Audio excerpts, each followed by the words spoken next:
Okay, so we're set up here, and we've got our the pitch deck right here.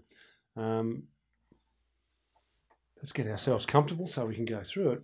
And this is the opening slide, and I think it's fantastic. It's a great slide, in fact. And when I first got the pitch deck sent to me, I'm thinking this is pretty good. Slave-free trade, made in freedom. I think it's very inspiring. They've got their logo there. They've got a hand reaching out. This is a great slide to get started with. You've got me. I'm moving in. I'm going into the presentation feeling in a pretty good way. So then I get to the first slide. And when I first saw this presentation, I was like, okay, the problem. That was the heading that took my attention. We're talking about the problem. We've got a picture here. Looks like quite some young people picking cotton. Not everyone would notice that. I think they'd notice that they're young people. They may not notice that it's picking cotton, but look, it's a pretty good photo. But then I started to get lost straight away. Slave-free trade, a Swiss NGO founded because a 12-year-old boy was shot in the head and dumped overboard for prawns that ended up in our freezers. Oh, what's that about? Hold on, we got this picture of young people picking cotton, and suddenly we're talking about a young boy that was shot in the head and prawns, and he was dumped overboard. Where did that happen? What's that about? So I'm confused. And it's starting to introduce to me slave-free trade, and I thought I was going to get told about the problem. And the problem's about a boy who got shot in the head. I'm like, oh. And then I read on slavery never went away. It was just offshored. So I'm actually lost on the first slide. I don't know what these guys are talking about. And I think straight away, having been inspired by that first slide, Made in Freedom, I'm being asked to assume a level of knowledge about a story that happened that I know nothing about. So one of the key things with your pitch deck is to take people through the story. Take people through your story. Why are you doing this? What is this about? And it's great that they started with the problem, because that's the place to start. Like, what are you guys trying to do here? What are you trying to grapple with? What's the problem you're maybe trying to solve? I tend not to talk about solving things because often these problems are so wicked and complex. Slavery is one of them. Deforestation is another. Inequality is another. Racism is another. These are all large problems. And when people come to talk to me about the solution, I get a bit cynical straight away. But anyway, that's another thing. We're going to come on to that. That's in another slide. But straight away I'm thinking about the problem. Now I'm learning about a Swiss NGO because a 12-year-old boy was shot in the head. Slavery never went away. It was just offshored.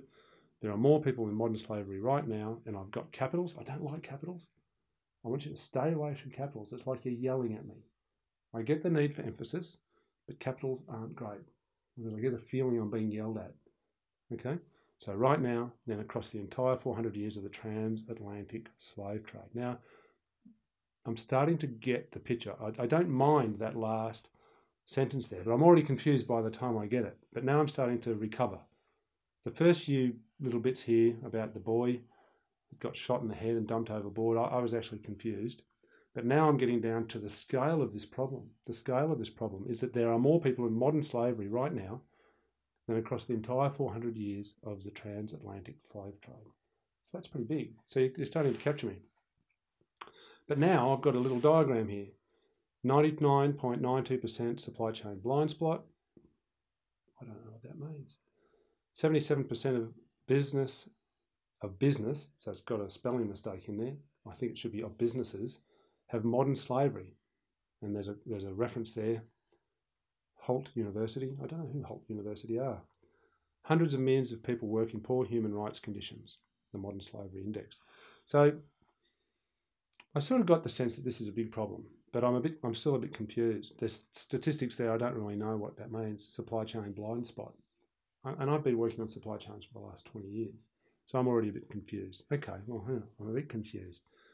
There's a spelling mistake there as well. Don't have spelling mistakes in your pitch deck. It just comes across as being unprofessional. And honestly, people do forgive that the people who are pitching to them may not speak English. And so English might be a second language, but that's not an excuse either. Get someone to check it for you. Because as soon as you see a spelling mistake, and I'm a bit particular, but you've got to understand that the people who are reading this are probably working for, or are they themselves quite wealthy people, or you're working for a wealthy person who's got no time to muck around with things that aren't going to inspire them.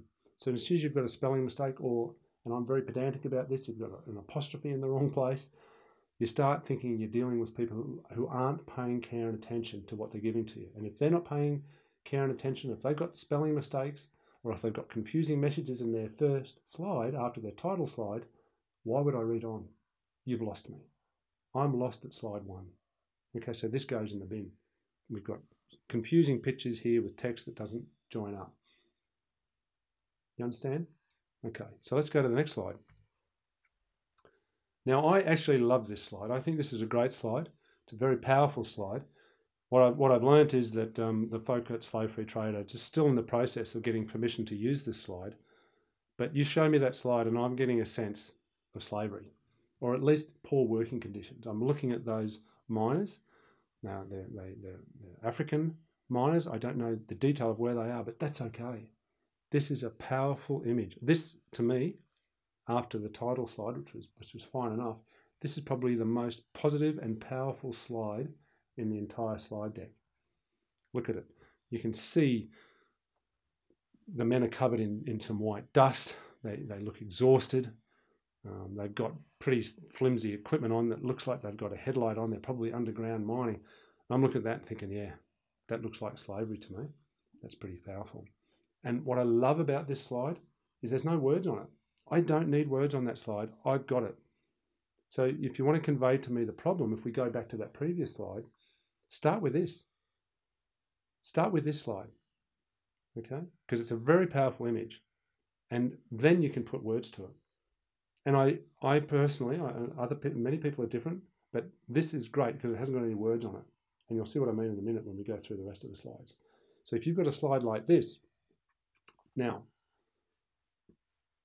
if we just back a bit, and we're getting really into the guts of what this slide's for. Now, we talked about at the start, I talked about sending it off to philanthropists. I know that this was a pitch deck to try and raise money.